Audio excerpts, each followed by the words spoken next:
Perfect. And we're recording. Mhm. So, good morning, Kirrily dear, who's the co-founder of Run Against Violence. So, hello. Good morning. How are you? Very good. Very good. So, yeah, as I said, what I thought I'd do is just start by introducing how we met, or how we met virtually. Mhm. Um, so, when I was first thinking about doing Brisbane to Sydney, I went and had a chat with Joe Ward. Mhm. And he gave me a couple of names, and one of them was yourself, and said, you have to go and speak to Kirrily because she is a fellow crazy, and you would love hearing some of her stories. Um, and so when I had a chat with you and then had a look at some of the things you'd done. So in 2014, ran 860K across Western New South Wales. And then in 2017, ran 1,300 kilometers from Broken Hill to Sydney in 19 days.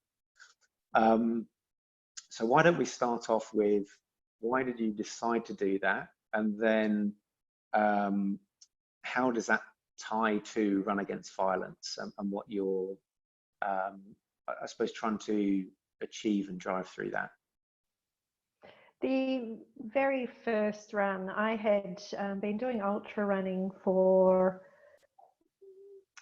I'm going to guess, say 5 years at that stage. I'd got off the couch and set my initial running goal to be 10 kilometres, and Yeah.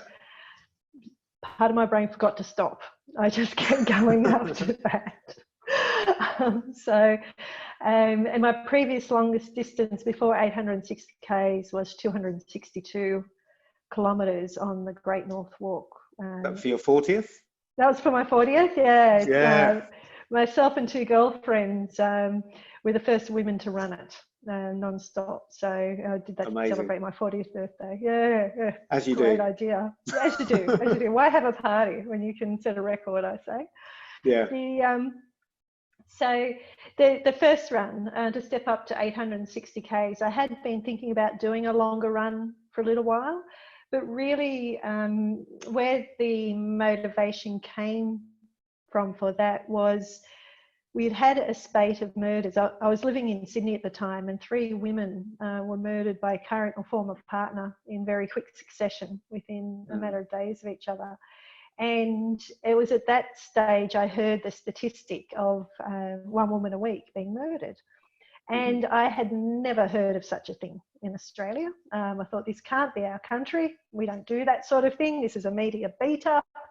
Yeah. So it sent me on search for data. This when I came across White Ribbon, and I found out, in fact, the rate of murder is higher than that. And over the successive months, the images of those women, their faces kept flashing up in my mind, and one in particular stuck with me. And I think on reflection at a later stage, I realised that I think the reason her image stayed with me is I realised she was a woman just like me. Yeah. If we'd known each other in real life, we would have been best friends. And that really drove it home. By sheer coincidence or synchronicity, however you want to think about it, one of my clients at the time was a White Ribbon ambassador. And I was in his office one day for work, and I happened to just pick up that conversation. And a few months later, I ran from Walgett to Forbes, 860 kilometres in November heat. We had the hottest November in 57 years for that one. Synchronicity or sheer coincidence. Yeah. And yeah, and it was after that, or it was during that, I got to meet and approached by people from the community that were so thankful for what I was doing.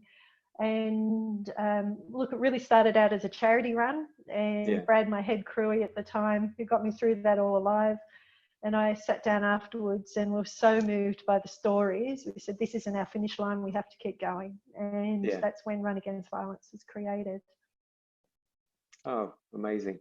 And then you did a few years later, you decided to do the 1,300 kilometer run. What was different that time, and had your goals or aims changed over that time? during those 3 years, we got to understand. When we decided we wanted to do something to contribute to the solution, we had a really good look around as to what was happening, and we recalled the conversations we'd had with people in the sector, as well as continuing to speak to more people. And it was really obvious that what we needed was a mechanism to engage the broader community in family violence prevention. And because, the social workers, for instance, were saying whenever they have educational events or events of any sort, it's always the same people turning up. And they're usually people that have been directly affected or sort of 1 degree of separation, or maybe they work in the sector. But the broader community wasn't involved. And so we thought, well, running is the perfect mechanism for doing that. People love to run, and there's a lot of people in the running community, and they tend to be pretty proactive people. We get off the lounge and we go do exercise. So we know how to make things happen for ourselves. So we thought there's fantastic alignment there. There's also obviously the alignment and benefits of mental health through running, and the creation of community. So we thought, let's do this. Let's be the warm-up act. Let's get the broader community involved, get them talking, and then they can engage with their local services and their local community to work out what they can be doing at the local level to make a difference. Amazing. And I've seen so many people wearing the T-shirt that you're wearing now, or something similar at different events. Whether it's some of the, I can't remember what it was called now, some of the Sydney Trail Sydney Trails series events. And quite a few up in the Blue Mountains as well. Yeah, it's fantastic. So with the community that you've kind of created, I suppose shifting a bit towards this sort of mental fitness conversation, or even the conversation, what does that community sort of mean, and how much thought and I suppose guidance do you give that community? The running has proved to be an easy way into a difficult conversation. So it's not so much that people don't want to help or don't want to understand, but for many, many generations, it's been a taboo topic. So it is deeply uncomfortable. No matter how many facts and figures you know, it is a deeply uncomfortable conversation. It still is for me. I'll present at schools and talk to community groups, and I still get a knot in my stomach when I realise I need to talk to kids about family violence, and some of those kids are probably living in that environment. And so there is that thing inside of us that the running, and particularly in the design of the Broken Hill to Sydney ultramarathon in 2017, our tactic with it was to, people will come for the bling and then they'll stay for the conversation. So we made a really outstanding medal for the finishers medal. It was only a few weeks before we actually went away, probably a couple of months, that I came up with the idea out of the blue of a virtual challenge. At that stage, I'd never heard of such a thing, or if it was possible to do a team virtual challenge. And so thank goodness, we hunted around for a while for the technology to do it, and Rundown only came on board. And then we set the target of getting, say, 200 people involved in the virtual challenge, so they could race me in teams across the course. And we ended up with over 2,000 people involved in it. So it tells you how keen the community is to talk. And it also, it's just proves such a fantastic bonding environment. The number of, particularly women, we're still trying to get the men to talk a bit more. But the women that have come forward and just so openly shared their stories, it is mind-blowing to not only see their bravery, but also then how well their community responds. People know how to be good people when they're given a chance. Yeah, definitely. And I suppose just before we hit record, we were talking about your own sort of, I suppose, journey as far as mental fitness. Would you mind sharing, I suppose, what we briefly talked about before? The So so what I'm was it working on now, or how was it the Go-Getters Compass? Was that? yeah. Thank you. You've remembered already. Yeah, it's my pet project now. I have taken what I've learnt. Like I said, it's probably 11 years ago. I was laying on my lounge one Sunday afternoon with a wine glass permanently stuck to my face, lamenting how hard I had it in the world and how bad everything was, and whinging my heart out, rapidly gaining weight, feeling like crap at the end of the day, let's put it, and then something propelled me off the lounge to go, and I ran around the block, didn't quite make 5Ks, collapsed back on the lounge. and yeah, but the bugger bit. So since then, it has been an enormous journey to get to where I am, and it has been, to me, a journey in conquering self-doubt and understanding how to really harness that internal drive. Yeah. And now, and I've spent the last 3 years deconstructing how since I did the Broken Hill to Sydney run, how I made all that happen. And I'm now turning that into an online course for people so they can do the same. They can harness that internal drive and do whatever it is that they need to do in their lives. Amazing. And so, and does that contain, I suppose, any of your own self-care rituals as well, or is it mainly yeah? Yeah. So it's basically there are some key principles. It looks at how to kind of build the picture of who the best version of you is. What are the emotional and mental behaviours that are you at your absolute best? And we all have those moments. I call them moments of brilliance, when you just either you nailed something or you just feel so good about whether it was an act of kindness or being with your family or whatever it might be. There's mental and emotional behaviours that really light us up. Yeah. And so there's some work around that. There's some key principles in helping that picture come to life. There's 3 key principles. And then there's what I call cues. I've got a set of behaviours that are little things you can be doing every day that just cue in the principles and make that other stuff happen. So it's kind of dealing with stuff on all levels. Oh, amazing. Interesting stuff, yeah. Exciting when that comes out. Yeah. It's like I said, it's been 3 years, but when COVID happened, overnight I went from earning a very happy income, and I worked for myself, and I lost 90% of my business overnight. So it was one of those opportunities that I decided the universe had provided the space for me to actually get this other stuff happening that has been a burning passion, because I love it when the stuff that I do can then lead to other people getting lit up and doing their thing. So like you. Yeah. Look at the amazing stuff you're doing. I suppose it's, when you're given these opportunities, as you call them, to actually live your principles and go to that next level.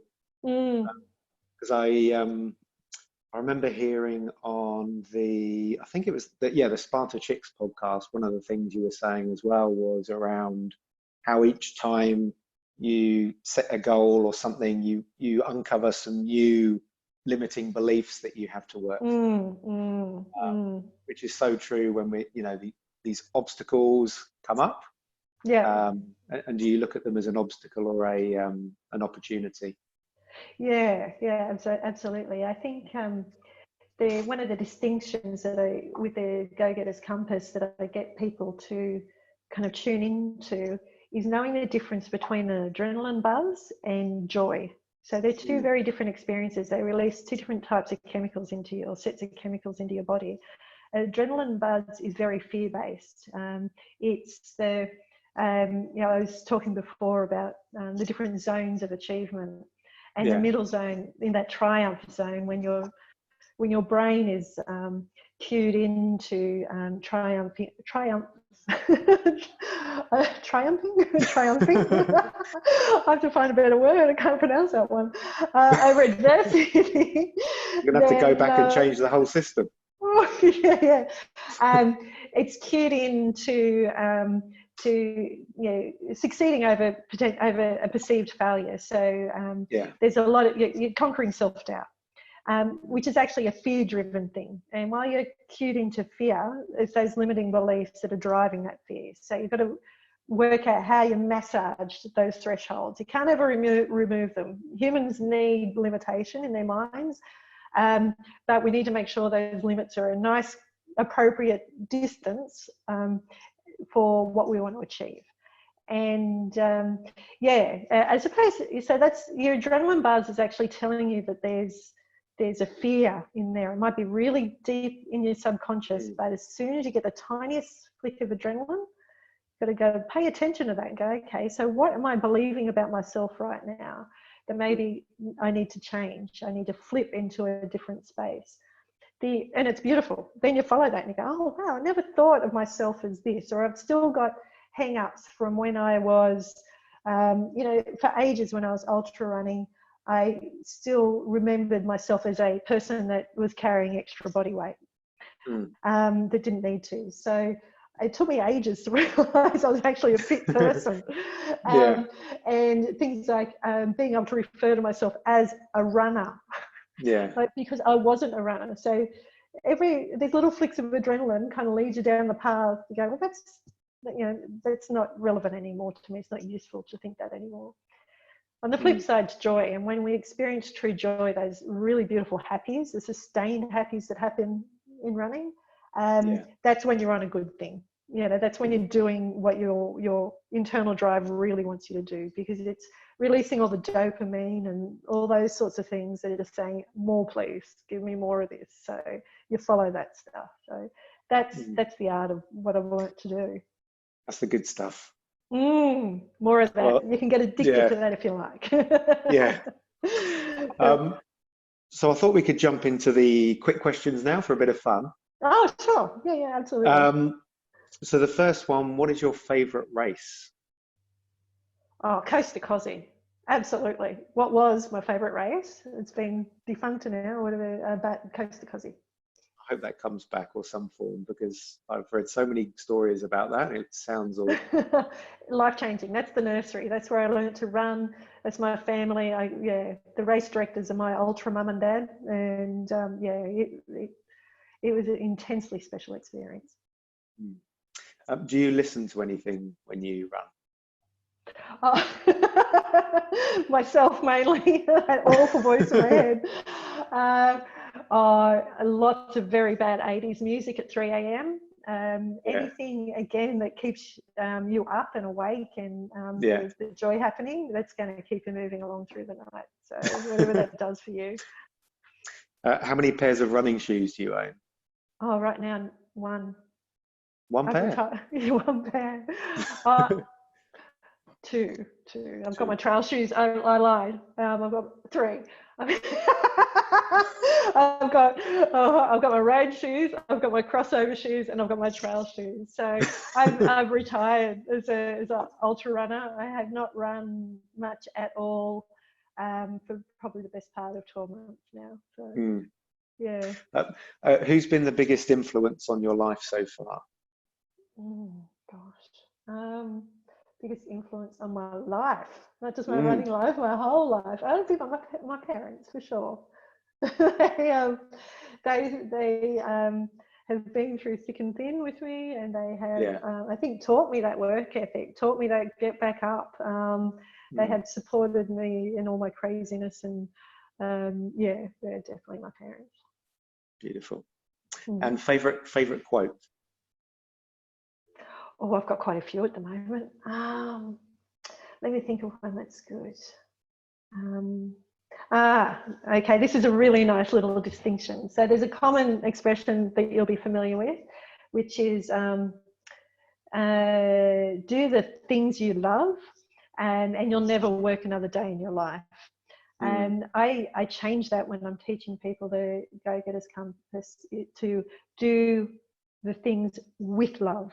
And you'll never work another day in your life. You're not always doing things that you love doing, but if you can do everything that you do with love, with that intention of love, and just take the time to kind of set yourself in a mindset of loving this thing, unconditionally loving what you're about to do, it completely changes the outcome for you. Yeah, I really like that. I'm gonna have to think about that as well. Yeah. So where can people go to find out more about yourself, Run Against Violence, and the Go-Getters Compass? Fantastic. So if they go to runagainstviolence.com, first of all, and we've got a very active Facebook community, so please jump on there. And also I've got my website, dear.com, and also my public Facebook page is Kirrily Dear, and I will be announcing and releasing the Go-Getters Compass on there. Awesome. I can't wait. Yeah, fantastic. Thank you. Yeah, thank you so much for having a chat with me today.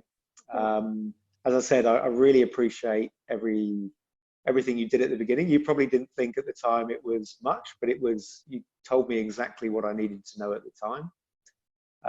So thank you so much for your support. And enjoy the rest of your day. Thank you so much for everything. Oh, sorry, Sarah. You're all right. We've got a little bit of a time delay now. And I was going to say thank you for everything you're doing in mental health. It's such a critical area. I think it is the #1 health challenge this country faces, not only from supporting people to live, but actually in terms of fulfilling our greatness as a country. Everyone needs to be developing and working on their mental health, and to keep it top of mind with people. And I've got no idea how we get men to talk more, but gosh, this has got to be helping. Hopefully. Something us chicks can never achieve. I think it's got to come from men. So fantastic. Yeah, definitely. Thank you. Yeah. Thank you so much. And enjoy the rest of your day, Kirrily. Yeah, you too, Mark. Cheers. Take care. Yeah. Bye. Bye.